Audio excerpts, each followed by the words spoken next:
Hello students, आज मैं आपको इस वीडियो में प्रश्नावली 3D का सवाल संख्या 6 बताने वाला हूं, जो दिया है 3x - 5y = 20, 6x - 10y = 40। ठीक है, तो इसमें बराबर में जीरो करने के लिए हम क्या करते हैं, 20 की साइड चेंज करेंगे तो आपको मिलेगा 3x - 5y और -20 बराबर जीरो। ठीक है, इसी प्रकार यहाँ से आपको 6x - 10y और -40 बराबर आपका जीरो हो जाएगा। ठीक है, तो इस समीकरण हम तुलना करेंगे a1x + b1y और +c1 बराबर जीरो। ठीक है, इसी प्रकार दूसरे समीकरण तुलना करेंगे a2x + b2y और +c2 बराबर जीरो। ठीक है, तो देखिए अगर हम इसमें तुलना करेंगे तो हमको a1 बराबर मिलेगा 3, a1 बराबर 3 और b1 बराबर मिलेगा -5 और c1 बराबर मिलेगा -20। ठीक है, इसी प्रकार यहाँ से a2 बराबर हमको 6,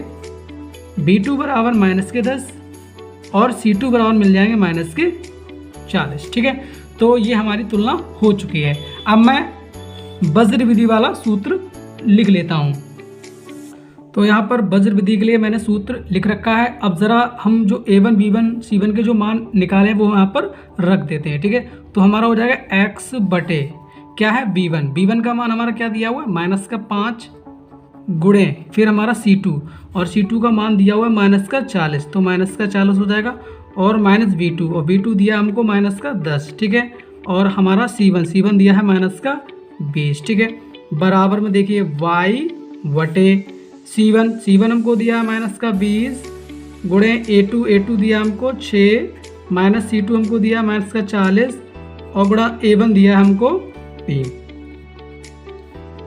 बराबर a1 हमको दिया है 3 गुणा b2 हमको दिया है -10 और -a2 दिया है 6 और b1 हमको दिया है -5। ठीक है, तो यहाँ पर हम a1 b1 c1 जो भी है मान हम रख चुके हैं। आगे देखिए क्या करते हैं, तो देखिए यहाँ पर हम थोड़ा सा इनका हल करते हैं। मतलब आपका हो जाता है x बटे 5 चौक 20, यानी कि आपको मिल जाएंगे 200, वो भी प्लस के, क्योंकि माइनस गुणा प्लस में।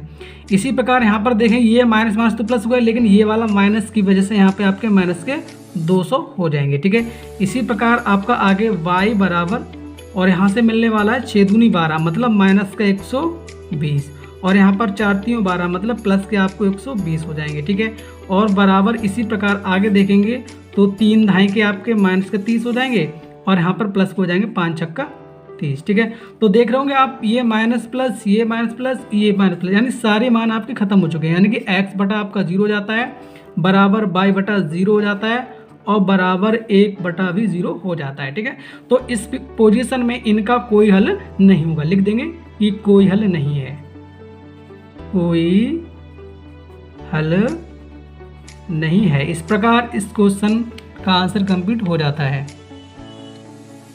अब मैं आपको सवाल संख्या 7 बताने वाला हूँ, जो दिया है कि 3x + 7y बराबर 13 और दूसरी समीकरण दी है 4x 5x और बराबर 13। ठीक है, तो इसमें भी हम क्या करेंगे, बराबर में जीरो करने के लिए साइड चेंज करेंगे। मतलब आपका हो जाएगा 0.3x + 0.7y और माइनस का हो जाएगा 0.13 और बराबर हमारा हो जाएगा 0। ठीक है, इसी प्रकार यहाँ पर 0.4x और प्लस का 0.5y और माइनस का 0.13 बराबर आपका 0 हो जाएगा। ठीक है, तो अगर हम तुलना करेंगे तो यहाँ से हमको a1 बराबर मिलेगा 0.3 और b2 मिलेगा 0.7 और b1 है और c1 हमको मिलेगा माइनस का 0.13। ठीक है, इसी प्रकार समीकरण 2 से a2 बराबर मिलेगा 0.4 और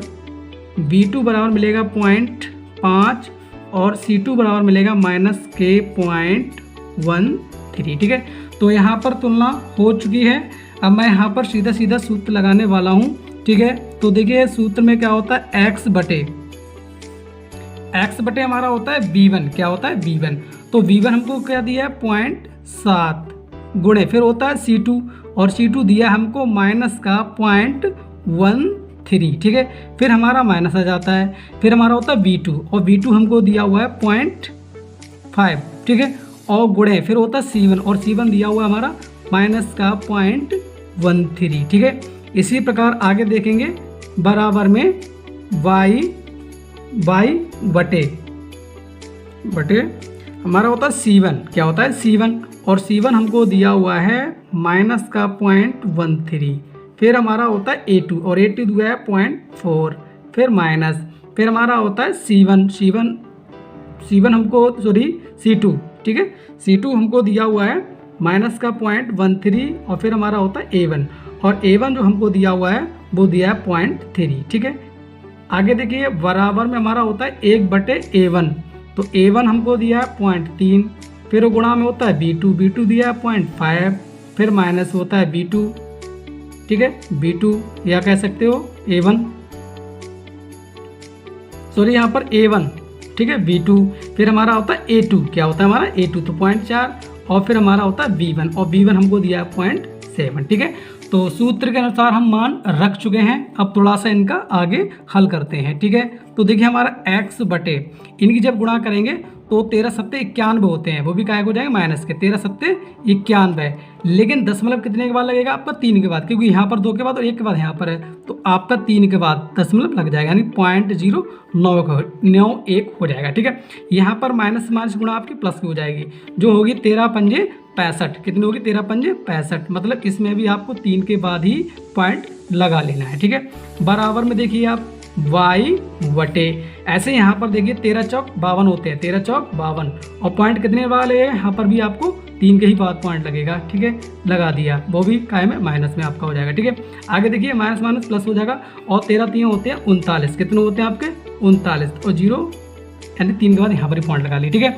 इसी प्रकार बेटा बराबर में देखेंगे तो आपको 1 बटा यहाँ पर देखिए 5 3 15, यहाँ पर आपको 2 के ही बाद पॉइंट लगने वाला है, ठीक है। और यहाँ पर भी आपको 4 7 28 माइनस में जो भी आपको दशमलव 2 के बाद ही इसमें भी आपका लग जाएगा, ठीक है। चलिए आगे थोड़ा सा और हल कर लेते हैं। तो देखिए इनका हम सबसे पहले नीचे क्या कर लेते हैं, घटाना कर लेते हैं, ठीक है, क्योंकि एक हमारा माइनस का और एक हमारा प्लस का है, ठीक है। तो 0.091 ये आपका माइनस का और 0.065 ये आपका माइनस का है, ठीक है, सॉरी प्लस का है, तो आपका घटाने के बाद माइनस का ही मिलेगा क्योंकि माइनस का ज़्यादा है, ठीक है। तो अगर हम घटाएंगे देखिए तो 11 यहाँ से डालेंगे 11 में जब 5 जाएगा तो हमको मिलेगा 6, कितना मिलेगा 6, और यहाँ पे हमारी बाकी बच गया 8, कितना बचा हमारा 8 बच गया, ठीक है। तो 8 में से जब आपका 6 जाएगा तो कितना बचेगा आपका 2, और 0 में से 0 जाएगा तो 0 और पॉइंट वो भी कहेगा आपका माइनस में आ चुका है, ठीक है। बराबर में देखिए आप क्या मिलने वाला आपका y बटे यहाँ पर भी आपको माइनस का ही मिलने वाला है, जब 12 में से आपका 9 जाएगा तो आपको बचेगा 3, कितना बचेगा 3, और यहाँ बचा 4 में से तब 3 गया तो आपको 1 बचेगा, ठीक है, और आपका 0 में 0 का 0 पॉइंट और इधर आपका माइनस, ठीक है।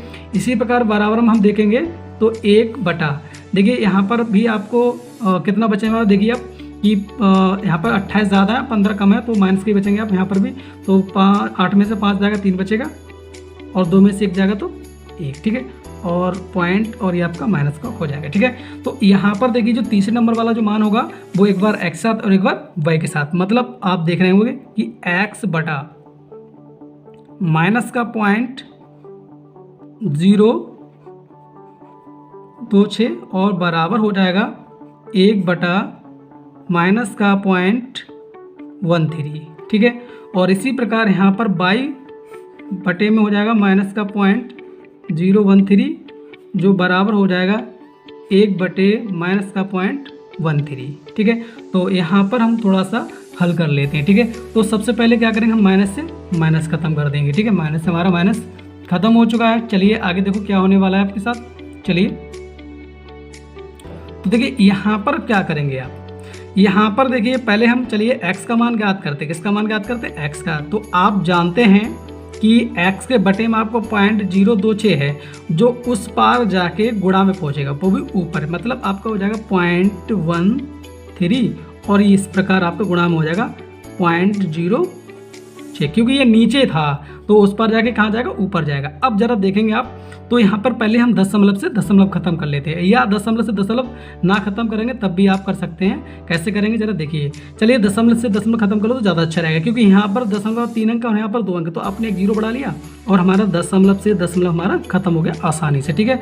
तो अब हम क्या कर सकते हैं, यहाँ पर हम कर सकते हैं कि 13 धाई 130 और 13 दूनी 26, 13 दूनी 26, ठीक है। तो इसका मतलब ये हुआ कि आपको जो x का मान मिला वो आपको ये मिला 2/10, 2/10, ठीक है। अगर यहाँ से हम 10 से भाग देंगे 2 को तो हमको x का जो मान है वो आपका 0.2 मिल जाएगा। x का मान कितना मिल जाएगा? 0.2 मिल जाएगा, ठीक है, 0.2 मिल जाएगा, ठीक है। अब जरा हम y के मान की ख्याल कर लेते हैं। तो देखिए यहाँ पर भी आपका माइनस से माइनस खत्म हो जाएगा। जब आप y का मान निकालेंगे तो आपका हो जाएगा 1/0.13 और गुणा आपका 0.013, ठीक है। तो यहाँ पर भी हमने 0 बढ़ा लिया जिससे आपका 10 के बाद 3 अंक हो गए। और यहाँ पर देखिए 13 धाई 130 और 13 एकम 13। तो यहाँ पर y का जो मान है वो 1/10 मिला और 1/10 का मतलब होता है 0.1, ठीक है। तो इस प्रकार इस सवाल का हल हो जाता है। अब मैं आपको सवाल संख्या 8 बताने वाला हूँ। तो देखिए अगर हम तुलना करेंगे तो हमको यहाँ पर a1 बराबर 1 और b1 बराबर -3 और c1 बराबर -3 मिल जाएगा, ठीक है। और यहाँ पर देखिए अगर मैं बात कर लूँ a2 की, किसकी बात करूँ? a2 की, तो a2 बराबर 3 मिलेगा और b2 बराबर मिलेगा हमारा -9 और c2 मिल जाता है -2 और हम सीधा सीधा सूत्र में लगा देते हैं, ठीक है। तो सूत्र हमारा होता है x बटा हमारा क्या होता है b1 और b1 हमको क्या दिया हुआ है? b1 हमको दिया है -3। फिर हमारा क्या होता है c2 और c2 दिया है -2। फिर हमारा माइनस होता है, फिर होता है क्या हमारा b2 और b2 हमको दिया हुआ है -9 और गुणे c1 हमको दिया है -3, ठीक है। इसी प्रकार आपका होता है y बटे में क्या होता है c1 और c1 दिया है -3। फिर हमारा होता है a2 दिया है हमारा 3, फिर माइनस, फिर हमारा होता है c2 हमको कितना दिया हुआ है -2 और फिर हमारा होता है a1 और a1 दिया हमको 1, ठीक है, बराबर 1 बटे में a1 तो a1 1, फिर हमारा b2 हमारा 3 -9 और माइनस फिर हमारा होता है a2 और a2 दिया हमको 3 और b1 हमको दिया है -3, ठीक है। जरा आगे हल करते हैं।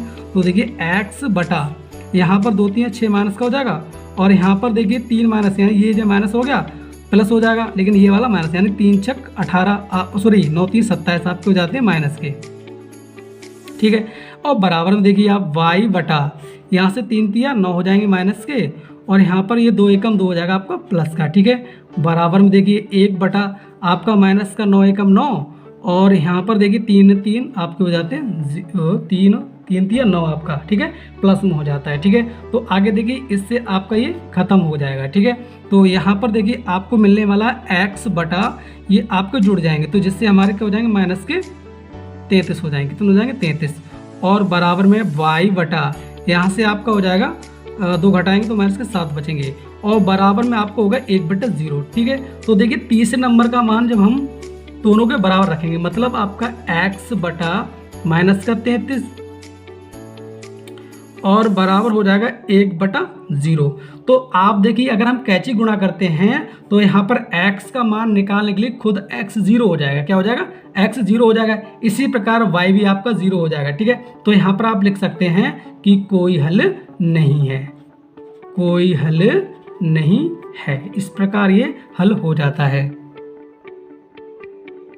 अब मैं आपको सवाल संख्या 9 बताने वाला हूँ। तो इसमें देखिए हमारा a1 बराबर 1 हो जाए क्योंकि x गुणांक में कुछ भी संख्या नहीं तो 1 होता है, ठीक है। और हमारा b1 बराबर हो जाएगा -3 और c1 बराबर हो जाएगा -7, ठीक है। इसी प्रकार यहाँ से हमारा a2 बराबर 3 हो जाएगा, b2 बराबर हो जाएगा -3 और c2 बराबर हो जाएगा -15, ठीक है। तो जरा हम सीधे सीधे सूत्र में लगा देते हैं, ठीक है। तो हमारा x बटे होता है b1, तो b1 हमको दिया हुआ है -3 और फिर हमारा होता है c2 और c2 दिया है -15, ठीक है, माइनस, ठीक है। फिर हमारा होता है b2 कितना दिया हमको -3 दिया हुआ है -3। फिर हमारा होता है c1 और c1 दिया है -7, ठीक है, बराबर फिर होता है y बटे में क्या होता है आपका c1 और c1 दिया है -7। फिर हमारा होता है a2 और a2 दिया हमारा 3 माइनस, फिर हमारा क्या होता है c2 और c2 दिया है -15 और फिर हमारा होता है a1 और a1 दिया हमारा 1, ठीक है। फिर बराबर में 1 बटा हमारा होता है a1, क्या होता है हमारा a1, तो a1 1 और b2 हमारे -3 और माइनस फिर a2 और a2 हमको दिया हुआ है 3 और फिर b1 -3, ठीक है। तो आगे थोड़ा सा हल करेंगे। तो x बटे यहाँ पर देखिए 15 45 प्लस के हो जाएंगे, और यहाँ पर देखिए 3 बार माइनस है तो आपका माइनस में आएगा, 3 7 21 हो जाएगा, ठीक है। बराबर देखिए y बटा 3 7 21 माइनस का हो जाएगा, और यहाँ पर ये प्लस का हो जाएगा 15 एकम 15। इसी प्रकार आगे देखिए 1 बटा 3 एकम 3 माइनस का हो जाएगा, और ये 3 3 आपका हो जाएगा 9, ठीक है। चलिए प्लस का, अब देखिए यहाँ पे क्या मिलने वाला है कि x बटा कितना बचेगा आपको, यहाँ से बचेगा 24, कितना बचेगा आपका 24, ठीक है। बराबर में देखिए y बटा कितना बचेगा, y बटे में बचेगा माइनस का आपको बचेगा 6, कितना बचेगा 6, और बराबर में 1 बटा आपका बचेगा 6, कितना बचेगा 6, ठीक है। तो हम x का और y का मान रख देते हैं, कैसे जरा देखिए, x बटे 24 और बराबर 1 बटे 6 के, तो 6 कम 6 और 6 चौक 24, जब आप कैची गुणा करोगे तो आपको x का मान 4 मिल जाएगा, ठीक है। इसी प्रकार हम y बटे माइनस का 6 और बराबर में आपका 1 बटे 6, तो देखिए 6 कम 6 और यहाँ से माइनस का 6 कम 6, तो देखिए माइनस 1 की और y एकम y, तो आपको y बराबर माइनस का 1 मिल जाएगा। इसी के साथ आपकी प्रश्नावली समाप्त हो जाती है।